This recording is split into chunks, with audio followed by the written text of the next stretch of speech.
নমস্কার, অ্যাস্ট্রোই বেঙ্গলি অ্যাস্ট্রোমো চ্যানেলে আপনাদের প্রত্যেককেই স্বাগত জানাই। আজকে বৃশ্চিক রাশির জাতক জাতিকাদের বৃহস্পতির ট্রানজিটের ফলাফল নিয়ে আমরা আলোচনা করছি। খুব ভালো করে বুঝবেন যে এখানে আপনাদের দ্বিতীয় ভাবপতি এবং পঞ্চম ভাবপতি হচ্ছে বৃহস্পতি। কারণ ধনু রাশির যে ঘর, সেই ঘরে বৃহস্পতি থাকে, মানে বৃহস্পতি নিজস্ব ঘর, এটা আপনাদের দ্বিতীয় ভাব। আর মীন রাশির ঘর, যেটা আপনাদের পঞ্চম হাউস, সেই ঘরের অধিপতিও কিন্তু বৃহস্পতি। আর এই বৃহস্পতি বর্তমানে কর্কট রাশির ঘরে গিয়ে, অর্থাৎ আপনাদের নবম ভাবে গিয়ে বিরাজমান হয়েছে। এই নবম ভাবে বিরাজমান বৃহস্পতি এই কর্কট রাশির ঘরে যখন বৃহস্পতি যায়, তখন সেই বৃহস্পতি তুঙ্গস্থ বা উচ্চস্থ হয়ে যায়। নবম ভাব মানে কি? ভাগ্যভাব, অর্থাৎ ভাগ্যের উত্থান, পুনরুজ্জীবন। এই জায়গাটা কিন্তু আপনারা পরিলক্ষিত করতে পারবেন যদি আপনাদের জন্ম ছকে আপনাদের বৃহস্পতি বেটার পজিশনে থাকে, যদি সে দগ্ধ বা বক্রী না হয়ে থাকে, বা কোনো প্ল্যানেট দ্বারা পীড়িত না হয়ে থাকে, বা গুরু চণ্ডাল দোষে দুষ্ট না হয়ে থাকে, তাহলে ডেফিনেটলি এই ভাগ্যের ঘরে যখন বৃহস্পতি উচ্চস্থ বা তুঙ্গস্থ হয়েছে, এর ফলে আপনাদের ভাগ্যে পরিবর্তন 100% হবেই হবে। ভাগ্যের পরিবর্তন মানে সার্বিক পরিবর্তন, অর্থাৎ ভাগ্যের চাকার পরিবর্তন। বলে না যে আজ যে রাজা কাল সে ফকির, ভালো করে বুঝবেন। অনুরূপভাবে কিন্তু আজকে যে ফকির আছে, কালকে যে ভালো সে অবস্থানে যাবে না, এমনটা কিন্তু নয়, যখন ভাগ্য সাথ দেয়। কথাটা ভালো করে বুঝুন। অর্থাৎ ভাগ্যের পরিবর্তন মানে ডেফিনেটলি আপনার অর্থনৈতিক জীবনে পরিবর্তন, আপনার দাম্পত্য জীবনের পরিবর্তন, অর্থাৎ যে দাম্পত্য কলহতে আপনি রয়েছেন সেখান থেকে একটা সাকসেস, বা যে ডিভোর্সের জায়গা আপনি চলছেন, পাচ্ছেন না, সেই জায়গা থেকে মুক্তি লাভ, বা আইনি জটিলতা থেকে মুক্তি লাভ। 100% চাকরির একটা বিশাল বড় পরিসর তৈরি হবে, সেটা বেসরকারি হোক বা সরকারি। তবে ডেফিনেটলি বৃহস্পতি কিন্তু একটা জায়গাকে খুব বড়ভাবে হাইলাইট করে, বৃহস্পতি গুরু। অর্থাৎ যারা চাকরি ক্ষেত্রে বিশেষভাবে টিচিং লাইনে রয়েছেন, তাদের জন্য এই টাইমটা হচ্ছে ওয়ান অফ দ্য বেস্ট, এর ওপর দিয়ে আর কিছু নেই। এই সময়টা আপনারা টিচিং লাইনে যারা রয়েছেন, সেটা প্রাইমারি হতে পারে, সেটা আপার প্রাইমারি হতে পারে, সেটা 11, 12, 9, 10 বা কলেজ সার্ভিস, আপনাদের জীবনের একটা আলাদা রকম ভাইব্রেশন আপনি পরিলক্ষিত করতে পারবেন যদি লেগে থাকেন। অর্থাৎ খুব ভালো করে বুঝুন, আপনার জন্মছকে যোগ আছে, টিচিং লাইনের যোগ, হয়তো আপনি সেই যোগটাকে ঠিক মান্যতা দেননি, হয়তো অন্য লাইনে চলে গেছেন, আপনার জন্য কিন্তু প্রযোজ্য নয়। কিন্তু যারা ধরে রেখেছে, তাদের জন্য এই জায়গাটা হচ্ছে সেই মোক্ষম টাইম যে আপনাকে দেবে গুরু, অর্থাৎ আপনাকে গুরুর ভূমিকায় উত্তীর্ণ করবে। আগামী 5 মাস, অক্টোবর পর্যন্ত এই ট্রানজিট থাকবে, 31 অক্টোবর।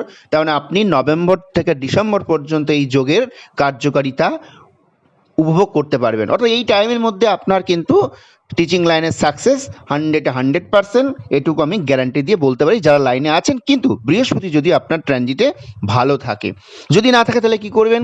তাহলে অবশ্যই এটা মাথায় রাখুন, আপনাকে একবার প্রেডিকশন করিয়ে সঠিক গাইড নিয়ে, রেমেডি গাইড আপনাকে নিয়ে এগিয়ে যেতে হবে। কারণ মূল্যবান জায়গাটাকে নষ্ট করলে হবে না, এই সুযোগ তো বারবার আসে না। এখন দশাটাও কিন্তু খুব ইম্পর্টেন্ট, আমাদের বিংশোত্তরী মহাদশা, অন্তর্দশা। যদি এই বিংশোত্তরী দশা অন্তর্দশায় এই বৃহস্পতির উচ্চস্থ ট্রানজিটের ফলে যদি আপনার দেখা যাচ্ছে বৃহস্পতি এবং শনি পড়ে গেল, ওয়ান অফ দ্য, মানে এর থেকে মানে বেস্ট কিছু হতে পারে না। কারণ শনির একটা বিশেষ ভূমিকা রয়েছে টিচিং লাইনের জন্য, শিক্ষকতার জন্য, ভালো করে বুঝবেন এখানে, এবং চাকরির জন্য অবশ্যই রবির ভূমিকা তো রয়েছেই। কিন্তু প্রশ্ন হচ্ছে চাকরির ক্ষেত্রে আমি বেশি বলছি, নবম মানে ভাগ্যভাব, সেখান থেকে, সেই ভাগ্যভাব থেকে আপনাদের লগ্নভাবে দৃষ্টি দিচ্ছে পঞ্চম দৃষ্টি। ভালো করে বুঝুন, লগ্নভাবে দৃষ্টি দেওয়া মানে আপনার শারীরিক উন্নতি 100% আসবে। তবে এক্ষেত্রে বলে রাখি, শারীরিক দিক দিয়ে কিন্তু একটু খারাপ ফল পেতে পারেন, মানসিক চাপ বা মাথা ব্যথা, মাইগ্রেন সমস্যা, কারণ রাহু কেতুর একটা ট্রানজিটও কিন্তু রয়েছে এখানে। আমরা সবসময় একটা ট্রানজিট নিয়ে আলোচনা করি, এর জন্য আমরা অনেক সময় পুরো ফলটা বুঝতে পারি না। অ্যাকচুয়ালি আলোচনার পরিসর যদি ব্যাপক হয়, ভিডিও অনেক বড় হয়ে যায়, সেখানে সার্বিক ট্রানজিট নিয়ে আলোচনা করাটাই উচিত, কিন্তু আমাদের ইউটিউব বা ফেসবুকে সেগুলো হয় না বলে, আমরা একপাক্ষিক আলোচনা করি বলে আমরা ভুল প্রেডিকশন অনেক সময় করে ফেলি। কারণটা বুঝুন, এখানে রাহু কেতুর যে ট্রানজিট সেটাও তো আপনাকে ধরতে হবে। সেক্ষেত্রে আপনার মাথায় ব্যাপক চাপ এবং বৃহস্পতি চন্দ্র যোগ ফলে আপনার নার্ভের প্রবলেম দেখা দিতে পারে, বা আপনার মানসিক চাপের ফলে আপনার শারীরিক যে মানে অনেক রকম প্রবলেম আসতে পারে। বিশেষ করে আপনাদের জন্য বৃশ্চিক রাশি মানে গোপন অঙ্গে একটা প্রবলেম আসতে পারে। সেখানে সিস্ট আপনাদের মহিলাদের ক্ষেত্রে বা পুরুষদের ক্ষেত্রে কোনো সেক্সুয়াল কোনো ডিজিজ দেখা দিতে পারে। এটা কিন্তু আপনাদের চার্টে পরিলক্ষিত হয়। এখন এই জায়গাটা থেকে বেরোনোর জন্য আপনাকে ডেফিনেটলি আমার ব্যক্তিগত মত কিছুটা রেমেডি গাইড আমি অবশ্যই শেষে বলে দিচ্ছি। একই সঙ্গে আপনার ট্রানজিট অনুযায়ী আপনাকে কোনো ব্যক্তির নিকট গিয়ে আপনাকে অবশ্যই প্রেডিকশন করিয়ে সঠিক গাইড মেনে চলাটা দরকার। এছাড়া নবম ভাবে আপনাদের বিচার বসে সে সপ্তম দৃষ্টি দিচ্ছে কোথায়? তৃতীয় ভাবে, অর্থাৎ পরিবারের যে বিশেষ করে আমাদের আত্মীয় স্বজন, ভাই বোন ইত্যাদির সঙ্গে যে বিশেষ করে আমাদের প্রপার্টি নিয়ে যে সমস্যাগুলো থাকে, সেই জায়গা থেকে কিন্তু আপনি রিলিফ পাবেন, আপনার লাভবান হতে পারবেন সেখানে, এবং আপনার সম্পর্কের পরিসর বাড়বে এবং আপনি সেখান থেকে ভালো ফল পাবেন। অর্থাৎ আপনার কমিউনিকেশনটা বাড়বে। তার ফলে কমিউনিকেশন বাড়া মানে যারা বিজনেস লাইনে রয়েছেন, যারা বেসরকারি লাইনে কাজ করেন, তাদের জন্য কিন্তু অর্থনৈতিক একটা ভালো প্ল্যাটফর্ম তৈরি করছে এই বৃহস্পতি কখনো খারাপ ফল দেয় না, কিন্তু ভালো করে বুঝবেন, আর গুরু খারাপ ফল দেয় না। কিন্তু খারাপ যদি থাকে আপনার চার্টে বা অশুভ থাকে সেটা আলাদা প্রশ্ন, কিন্তু ন্যাচারালি ট্রানজিটে কখনো বৃহস্পতি খারাপ ফল দেয় না, এটা মাথায় রাখতে হবে। এছাড়াও নবম ভাবে থেকে আপনাদের নবম দৃষ্টির দ্বারা পঞ্চম ভাবে দৃষ্টি দিয়ে, পঞ্চম মানে কি? সন্তান ভাব, অর্থাৎ সন্তান যাদের নিয়ে চিন্তা, সেই জায়গা থেকে আপনি রিলিফ পাবেন, বা নবজাতক আপনি লাভ পাবেন, অর্থাৎ আপনার সন্তান যোগ সৃষ্টি হচ্ছে। যারা সন্তান নিতে চাইছেন বা অনেক দিন ধরে তাদের প্রবলেম আছে, সেই জায়গা থেকে আপনি একটা ভালো খবর পাবেন এক্ষেত্রে। এবং প্রেমজ জীবন, পঞ্চম ভাব মানে প্রেমে সাফল্য, অর্থাৎ আপনার যে প্রেম নিয়ে যার সঙ্গে একটা ঝামেলা চলছিল, সে জায়গা থেকে আপনি মুক্তি লাভ পাবেন এবং আপনাদের সম্পর্কটা মধুর হবে এবং আপনারা একটা ভালো দাম্পত্য লাইফ কিন্তু এই বৃহস্পতি ট্রানজিটের সময় পেয়ে যেতে পারেন। এরকম ভালো যোগ কিন্তু তৈরি করেছে। কিন্তু আমার একটাই কথা, বৃহস্পতি ভালো হতে হবে, রাহু কেতু ভালো হতে হবে, অন্যান্য আপনার জন্ম ছকের ট্রানজিট এবং আপনার লগ্ন ছকের যে D9 চার্ট, নবাংশ চার্ট বা লগ্ন চার্ট, এগুলো দেখে অ্যাকচুয়ালি টোটাল ভালোটা বলা যায় বা মন্দটা বলা যায়। কিন্তু ওভারঅল যদি দেখি, এই বৃহস্পতি ট্রানজিটে অনেক রাশি কিন্তু দারুণ দারুণ দারুণ ফল পেতে চলেছে, তার সঙ্গে বৃশ্চিক রাশির কিন্তু কোনো ফারাক নেই বৃহস্পতি ট্রানজিটের নিরিখে যদি আমরা ধরি।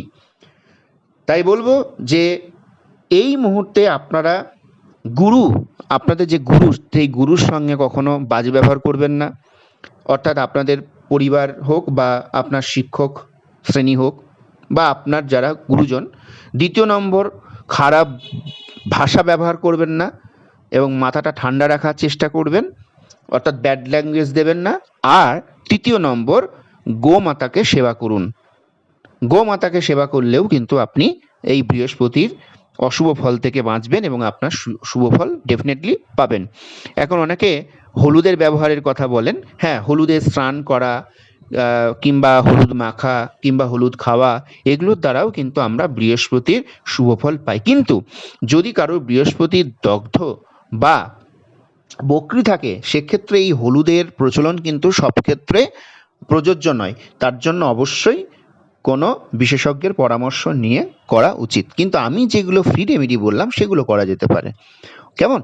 অতএব আপনারা প্রত্যেকে মনে রাখুন, আপনাদের জন্য চাকরি, প্রেম, বিবাহ, দাম্পত্য জীবন, পারিবারিক এবং অর্থনৈতিক, প্রপার্টি যোগ, সমস্ত দিকে ভালো রয়েছে। শুধু হেলথের দিকে মাথা একটুখানি প্রবলেম, মানে মাথায় চাপ সৃষ্টি হওয়া বা মানসিক চাপ, যেহেতু বুধ চন্দ্রের একটা কানেক্ট, নার্ভের কোনো বিষয় এবং একই সঙ্গে সেক্সুয়াল কোনো প্রবলেম এক্ষেত্রে পরিলক্ষিত হতে পারে, কিন্তু সেখান থেকে আপনি খুব বেশি চাপ আপনাকে দেবে না, কারণ বৃহস্পতি উচ্চস্থ থাকার ফলে সেগুলোকে অনেকটা মিটিয়ে দেবে, যার জন্য নো চিন্তা, নো টেনশন, নো চাপ, নো ভয়, নো ভাবনা, নো আদার্স। এখন শুধু সাকসেসের জন্য ওয়েট করুন আর সামনের দিকে এগিয়ে চলুন নিশ্চিন্তে। ঠিক আছে, সকলে ভালো থাকুন, সুস্থ থাকুন, এই কামনাই করি। আবার পরের ভিডিওতে দেখা হবে, ততক্ষণের জন্য ধন্যবাদ। ভালো থাকুন, সুস্থ থাকুন।